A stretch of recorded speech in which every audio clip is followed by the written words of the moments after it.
¿Qué tal amigos del Occidente Hispánico? Continuamos con la lectura y comentario de historia de todas las cosas que han acaecido en el Reino de Chile y de los que la han gobernado. Capítulo 6. De las cosas que hizo Valdivia después que llegó del capitán Alonso de Monroy a Santiago. ¿Cierto? Se había ido Alonso de Monroy al Perú, había pasado algunas vicisitudes y ahora retorna. Llegando Alonso de Monroy con la gente que le dio Vaca de Castro, Valdivia envió luego a conquistar los valles comarcanos y traerlos de paz, porque el valle de Chile era mejor y más bien poblado que otro ninguno. Lo tomó para sí y también porque en sus tierras tenían minas ricas de oro. Entonces vemos que hay población en Chile, a pesar de ser en Chile el reino de Chile. El reino de Chile es lo que actualmente es Chile, pero en gran medida también era lo que hoy día es la Patagonia Argentina. ¿Ya? Nos vamos a dar cuenta en el futuro que, ¿cierto? Tucumán, Santiago del Estero, Mendoza, ¿cierto? Cuyo, todo eso era parte de la Capitanía General de Chile. El gobierno de Pedro Valdivia es de los gobiernos más australes que se instauraron en el continente. Hay otro más austral, ¿cierto? Por ejemplo, el Callao, perdón, Castro, ¿cierto? La unidad insular de Chiloé se vinculó mucho más directamente con Lima, pero es de los más australes. Después, conforme va progresando la conquista desde el norte de Sudamérica, se van incorporando otras unidades territoriales, pero en el momento más original de la conquista, eh, el Valle de Chile, ¿cierto? Este Chile es el Chile moderno y la Patagonia Argentina. Eh, Habiendo tomado relación y memoria de todos los indios que en la comarca de Santiago había, considerando que el valle de Copiapó y el de Huasco y Limarí, con otros a ellos comarcanos, era imposible servir a Santiago por la mucha distancia que había, mandó al capitán Francisco de Aguirre que con los soldados que le señalaba fuese a poblar donde ahora es la ciudad de La Serena. Entonces, luego que se ha instalado las distintas ciudades, algunos poblados, entonces eh, lo que pienso que puede estar en la mente de Valdivia es hacer un recorrido más pleno, que se pueda ir de una ciudad a otro, ¿cierto? Buscando la conexión con el Perú de una manera más expedita, más llana, no tan accidentada como lo era hasta ese momento. Así que él piensa en La Serena, ya que ya de aquel asiento tenía práctica cuando por allí pasó que venía del Pirú. Teniendo atención a lo arriba dicho, yendo su jornada, llegó al Valle de Chile, hallando buen servicio los naturales, hizo alto algunos días refrescando los caballos, que en aquel tiempo eran tenidos en mucho, porque valía un caballo 1000 ducados y otros 2000, y así a este precio. Francisco de Aguirre tuvo noticia que algunos indios servían mal y persuadían a otros a no servir en el mismo valle. Parecióle sería bien hacer algún castigo en algunos que por no servir estaban huidos, poniendo temor a los demás, de manera que se asentasen mejor. Por tener, como tienen todos los indios en general en este reino de Chile, condición de villanos, aquí vamos a tener que mirar esto, porque villano es que viene en la villa.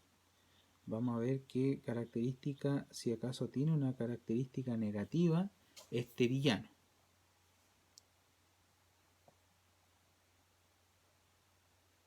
Claro, en este caso sí, es una villano en el sentido de estar relacionado más bien, ¿cierto?, con actitudes delictuales, ciertos villanos en su connotación más peyorativa, más negativa, ¿cierto? Villanos como viles, ¿cierto?, que son mañosos, ¿cierto? Pues para el efecto dicho salió una noche al cuarto del alba y dio en la parte que estaban recogidos, tomó algunos y mucha chusma de muchachos y mujeres. Con toda la presa se volvió a su alojamiento, haciéndole saber a Valdivia, creyó que por allí ganaría más gracia con él, y sucedióle al contrario, que como lo supo, se indignó de tal manera que le mandó dejase la jornada y se viniese con la gente que llevaba. Vemos aquí una actitud inesperada para la gente que piensa mal de Valdivia. Fueron estos a castigar a los indios como para que supieran con quién se estaban enfrentando, pero Valdivia, que es el hombre responsable de la conquista en estas tierras, dice, no se puede hacer eso, ¿cierto? En número son mayores. Ustedes quieren imponerse por la fuerza y si nos vamos por ese camino nos van a destruir como ya lo han hecho en otras oportunidades. Llegado a Santiago, después de haber dado su descargo, pasando algunos días que no se trataba más en ir a poblar aquella ciudad, un caballero llamado Juan Bohón, de nombre, le pidió a Valdivia por merced le diese aquella impresa. Valdivia se la concedió. Juan Bohón, con la gente que Francisco de Aguirre había llevado, se partió. Llegando a La Serena, viendo el asiento ser tal y tan propósito, pobló conforme a la orden que llevaba y le puso nombre La Serena, que por nombre de los indios se llamaba y llama el asiento Coquimbo. Está esta ciudad en 29 grados y 2 tercios, y para mejor cumplir con lo que a su encargo había tomado, anduvo conquistando algunos valles, trayéndolos de paz. Entonces, hay un ejercicio, ¿cierto?, de autoridad, ¿cierto? Recordemos que en estas tierras hay principales, ¿cierto?, pequeños señoríos en distintos lugares, varios de ellos supeditados al poderío inca en su momento, con cuanto menor grado de súbdito, pero a este imperio incaico, pero ahora el imperio incaico está incorporado al imperio español. Digo bien incorporado porque no es una destrucción, ¿cierto? Incluso hasta hace unos días leí La Intención, que seguramente es un título que está vigente, de llamar, ¿cierto?, al jefe de la Casa Real de España, Su Majestad Felipe VI, como el Inca, ¿cierto? El Inca, el Zapa Inca, ¿cierto? El Inca como mayor, porque hay una herencia que se traslada a otra cultura, en este caso la cultura occidental, ¿cierto? Hay varios pinturas en donde se recopilan los reyes incaicos y ocurría la conquista, ese rey incaico pasa a ser Felipe II, pasa a ser los monarcas que venían en sucesión. Así que con esta autoridad ellos van sometiendo estos señoríos indígenas, ¿cierto? Ya, aquí esto es importante porque se cree que los señores indígenas, ¿cierto?, los principales de cada pueblo, eran pasados prácticamente a espada, y no es así, al contrario, se respetaba esa nobleza local, se respetó en el Cusco y lo más probable es que se haya respetado también en otras latitudes del imperio. Entonces, trayéndolos de paz, es decir, amistándose con ellos, ¿cierto?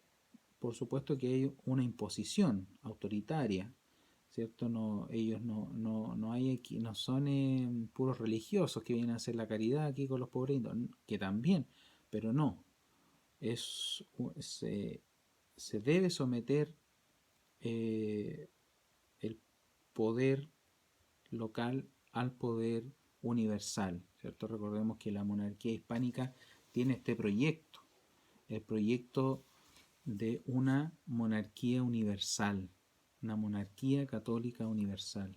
Habría que decir una monarquía hispánico-católica universal, ¿cierto? Entonces, eso está muy claro en los reyes, está muy claro en los mandos medios, está muy claro en los conquistadores.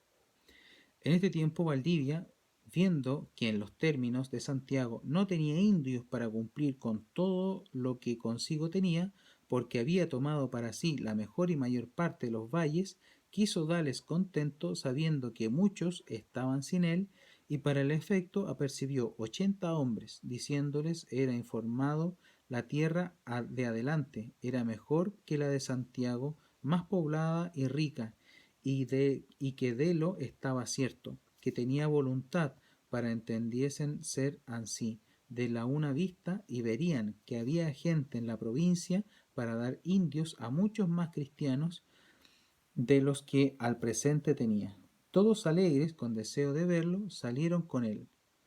Pasado el río Maule, que está 40 leguas de Santiago, yendo la tierra adentro, informándose de los caciques, cómo se llamaban y las tierras que tenían, llegó al río Itata, que estaba bien poblado. Corre este río por tierra llana frutífera. Muy contentos todos viendo la buena disposición que iba descubriendo la tierra, y por la información que tomaban y lo que vían y entendía era mejor lo de adelante que iban descubriendo de lo que hasta allí habían visto. Y así llegaron al asiento donde ahora está poblada la ciudad de la Concepción. Entonces es una excursión que hace Valdivia, ¿cierto? Con algunos hombres, los alienta, les dicen que hay más indios que puedan servir como trabajadores. Eh, Ojo aquí que no hay una esclavización de indios. ¿Ya?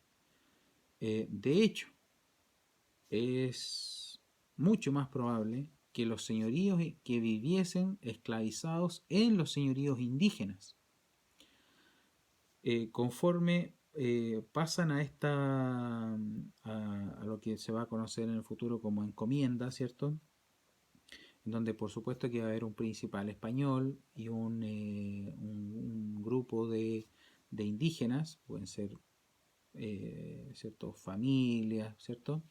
De hecho, por ejemplo, estaba prohibido separar familias indígenas. Si un encomendero asumía una encomienda, ¿cierto? Una población de indígenas que no tenía que preocupar por ello, por su salud, por su bienestar, por su trabajo, por su comida, por su evangelización, no podían separarse las familias. Tenían que ser asumidas por ese encomendero completamente.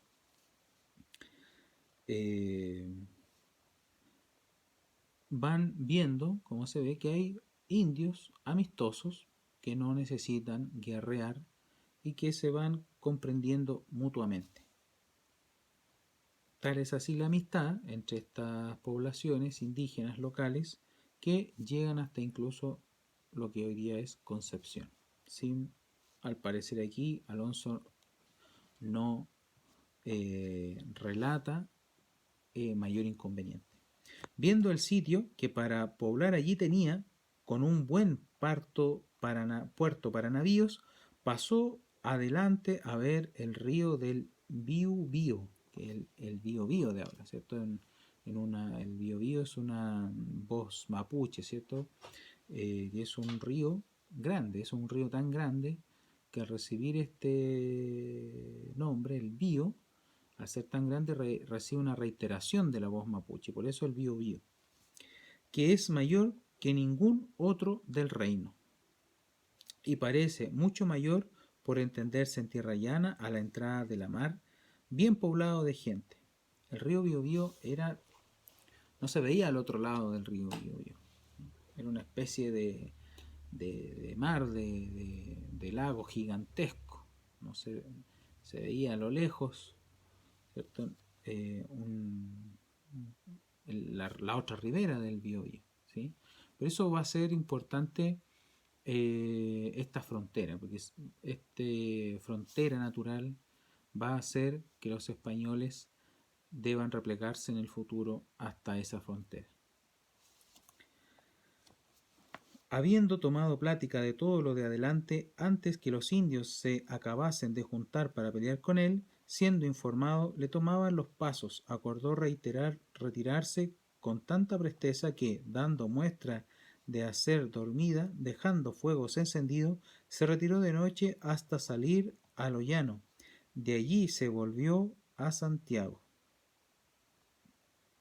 Entonces ya al llegar a este punto, entonces ya está recibiendo hostilidades. Después de haber reposado algunos días, repartió de los caciques e indios que traía por memoria y dio a algunos de los que fueron con él. Todos en general, como vieron la grosedad de la tierra, daban a entender la falta que tenía Valdivia era de gente para poblarlo de adelante. Ocupado en mandar y conquistar y asentar los términos de Santiago, puesto en quietud lo más y mejor de la comarca, como era astuto, pensó una cautela para hacer lo que tanto había que tenía en su pecho determinado, y fue que en público y en secreto trataba de enviar al Pirú por gente a Francisco de Villagra y a Jerónimo de Alderete, hombres principales que después ambos fueron gobernadores, diciendo que les daría dinero que llevasen y poder para que le obligasen, dando esta orden que a todos parecía bien, rogando a algunos de los que al Pirú querían ir, allá les ayudasen y acreditasen en lo que pudiesen, muchos con licencia que tenían, y Valdivia les había dado ir al Pirú, juntamente con algunos mercaderes que estaban de partida, como hombre que puede como hombre que pensaba hacer lo que hizo, amigablemente daba licencia a todos los que querían, diciendo que con la voz del oro que llevaban venía mucha gente del Pirú cada día. Estando el navío en el puerto, que está a 10 y 6 leguas de la ciudad, comenzaron a irse algunos, y entre ellos otros soldados que habían adquirido algún oro en las minas, cada uno con su servicio, y de algunas cabras que habían traído, que valían cada uno unos 100 pesos y más, y otros ganados, desvelándose los pobres en juntar algún dinero para irse a sus tierras. Estando todos en la mar, con sus amigos para embarcarse, llegó Pedro de Valdivia sin haber comunicado cosa alguna de su designio con nadie más de con pura sagacidad y astucia para hacer lo que hizo después de haber llegado, diciendo que tenía a despacharlos y a escribir al rey y a otras personas favoreciesen las cosas de Chile. Comiendo y holgándose todos los pasajeros, esperando el irse a embarcar, los descuidó en buena conversación y mandó a los marineros de secreto le trajesen el batel y le diesen aviso. Ellos lo hicieron así, porque en aquel tiempo Valdivia era temido de todos en general por su mucho rigor. No osaron hacer menos de como les fue mandado, sabiendo ahorcada a los hombres fácilmente, y que más a manera de tirano eran sus cosas de lo que decir se podría. Valdivia, como tenía tanta experiencia, recuerden que esto está escrito por Alonso Marconejo, no está intervenido, es la redacción y uso grafía antigua, por eso en vez de decir experiencia dice experiencia, del mundo, parecíale que, mientras no tuviese mejor título del que tenía para que no se le atreviesen, era necesario hacerlo así, de manera que, dándole aviso, estaba el barco en la playa, salió disimuladamente hacia la mar y se metió en él. Esta debería ser una hazaña recordada por los chilenos.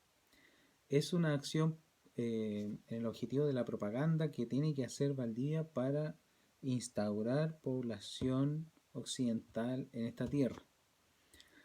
Y como buen español y como buen chileno, y como buen hispánico al final, ¿cierto?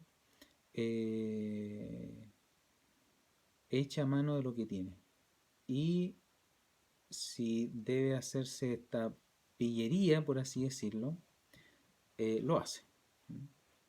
Aquí, no sé de ustedes, pero aquí se nota, y lo he dicho en otra manera, sobre todo cuando hablaba de la personalidad de Pedro Valdivia, eh,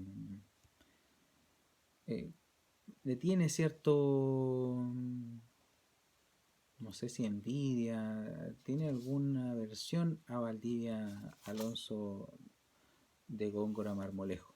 Lo más probable, y al parecer, de hecho, no tuvo buena aveniencia con los principales del reino de Chile. Así que yo creo que por eso le queda este sabor así amargo de la figura de Valdivia y por eso eh, se encanta en describir esta pillería de Valdivia, ¿cierto? Le dice a la gente que vayan al Perú con sus cosas y así pueden traer más personas.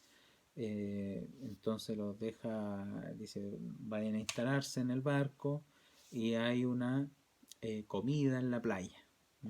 Entonces prepara la comida y deja a la gente comiendo y en el descuido de esta gente que está feliz porque se van a ir al Perú, donde eh, no van a pasar las penurias que pasaban aquí en Chile. Seguramente, imagínense ustedes, habiendo pasado frío, hambre, ¿cierto? Hostilidad de parte de los indígenas, que Valdivia salía a incursionar, ¿cierto? Pasaban gran tiempo solo, en fin, una serie de inclemencia en el fondo que tenían que vivir estos pobladores, eh, agarrando sus pocas riquezas para probablemente volverse al Perú. Valdivia, que va un paso adelante, dice, si mando a esta gente se va a quedar allá y yo lo que quiero es traer más gente para acá. Entonces se va al barco, ¿no? Él da la señal y el barco se adentra en la mar y deja a la gente aquí, la riqueza de esa gente quedó en ese barco. ¿Para qué? Para decir en el Perú que en estas tierras hay mucha riqueza y que se tienen que venir para acá porque Chile es el mejor país de Chile, como vemos en en tantos cierto, memes y cosas de internet respecto a la población chilena actual. Para que vean que Valdivia tiene un objetivo que es nuestra patria. El objetivo de Valdivia es Chile. ¿Sí? Y con la ingeniería de los hidalgos, ¿cierto? Valdivia opera en ese ingenio.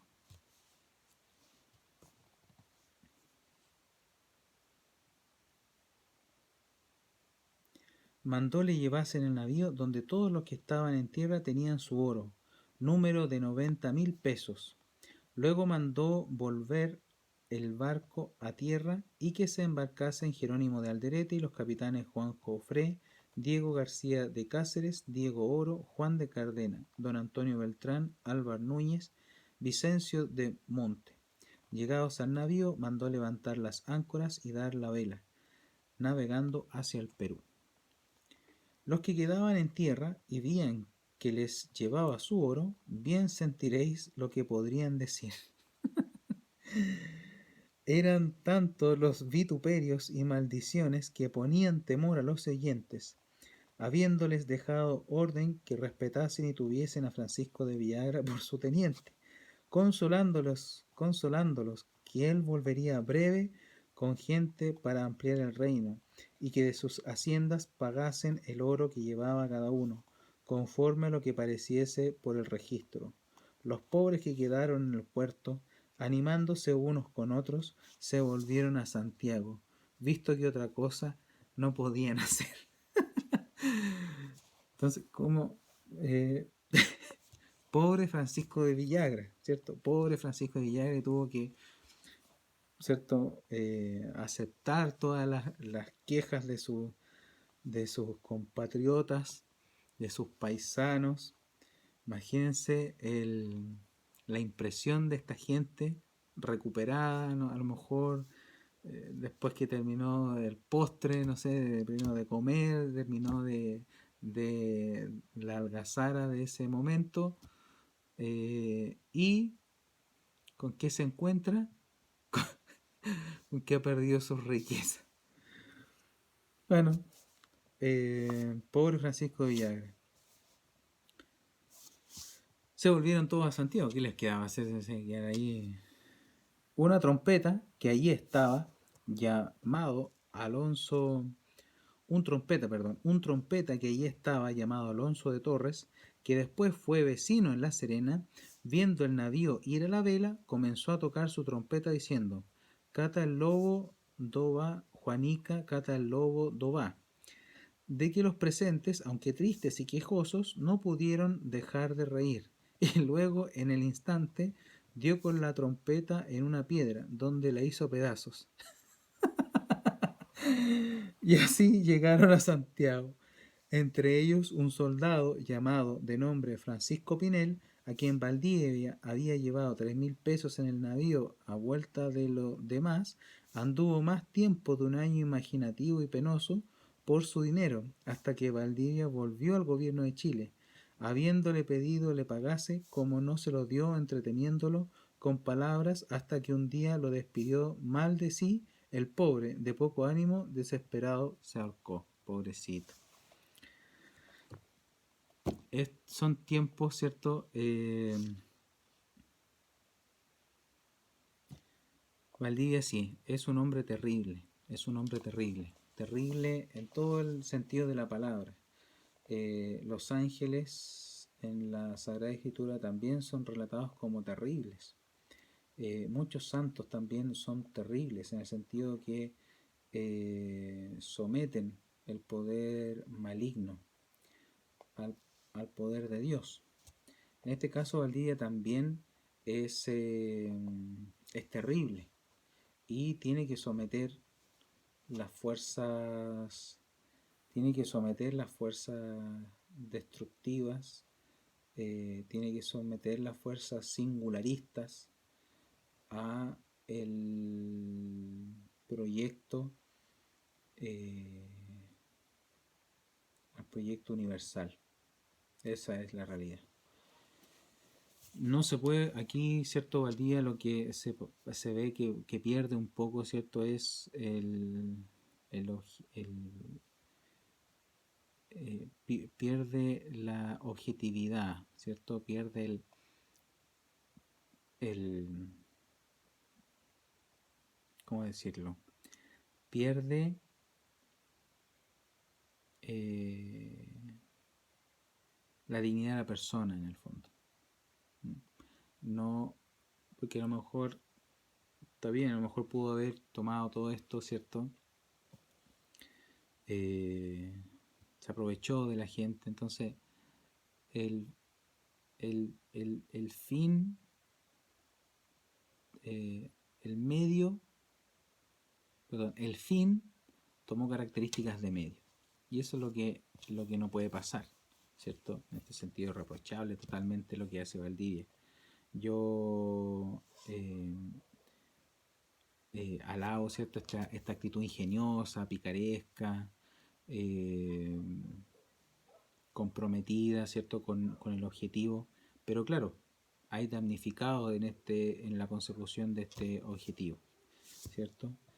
Y aquí hay personas, por eso hay, si bien de España vino gente, vino la mejor de las gentes, si esa es la verdad, había muchos requisitos que no se podían sobrepasar para subirse a un barco y venirse a América, pero sí que habían muchas, eh, había mucha,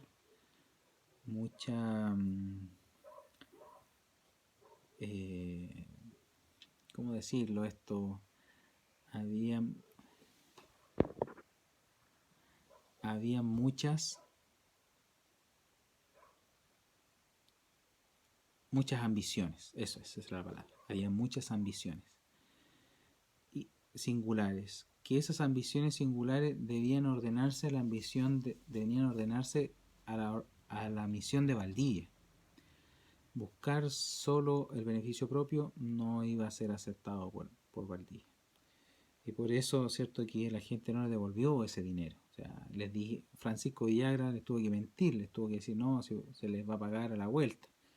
Pero aquí hay un caso de que no se le pagó.